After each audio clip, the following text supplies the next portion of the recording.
Uh, Nowadays, when we turn on the TV, listen to the radio, go to a restaurant, we get inundated with people trying to serve us or do things for us. And I think a lot of times we can get caught up in that mentality that we need people to cater unto us, to do for us. And sometimes with all that, we get lost in what it means to be a servant. This is something that is important in God's eyes. And so this is a little bit of what I'm going to talk about tonight. And it's not a popular idea in the world, because the world is always telling us to go out and get yours, have people cater unto you, get what's coming to you, and not a whole lot about what you can do for your fellow man. So, first point I want to make is, what is it? Well, first off, why is it important to be a servant? And why do we need to do this? Well, for one, God commands it. If you look in Matthew 4:10, Christ said, "Then saith Jesus unto him, Get thee hence, Satan, for it is written, Thou shalt worship the Lord thy God, and him only shalt thou serve." So we are to serve God. It's very important. Okay?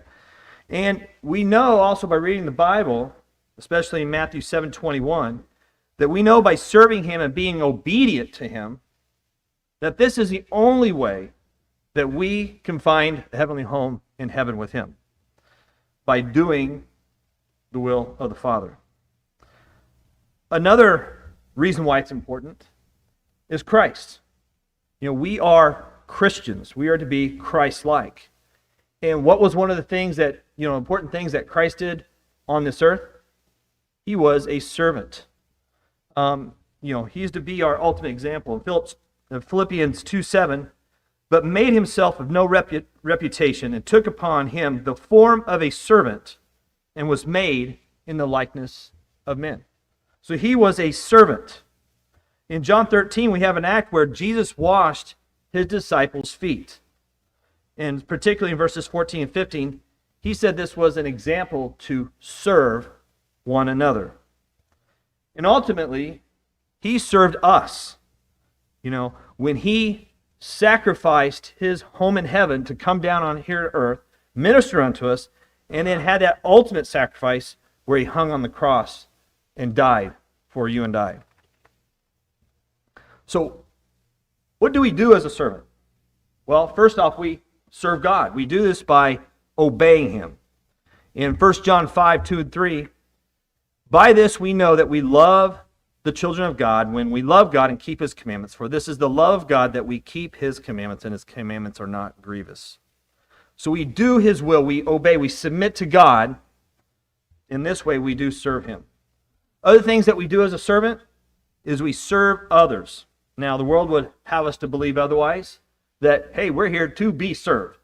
But we're here to serve others. In Galatians 5:13 and 14, it says, "For brethren, ye have been called into liberty, only use not liberty for an occasion to the flesh, but by love serve one another. For all the law is fulfilled in one word, even in this, Thou shalt love thy neighbor as thyself."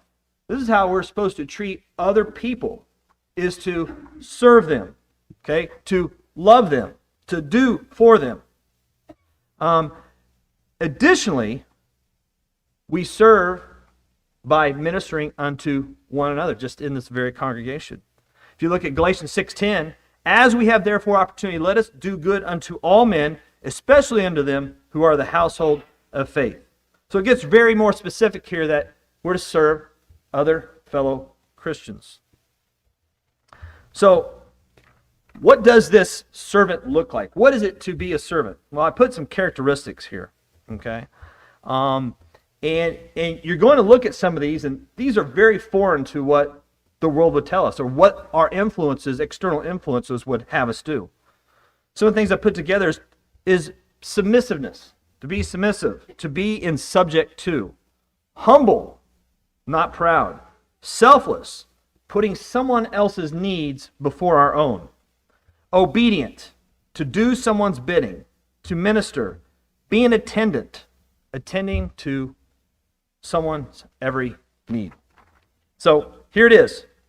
This servant that God calls us out to be. So what do we get out of being a servant?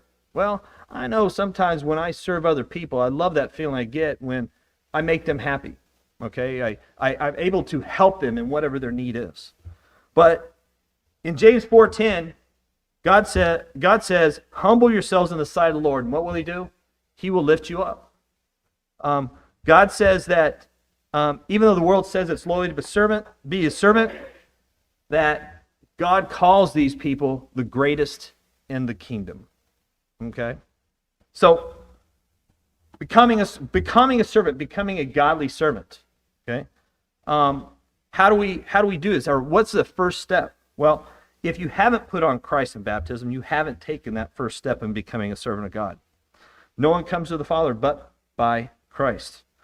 And maybe at this time you're struggling with being that servant that you should be. So the only things in the end that you want to hear is, well done, thou good and faithful servant. Enter thou in the joy of the Lord. If you're subject to any of these, please come forward as we stand and sing.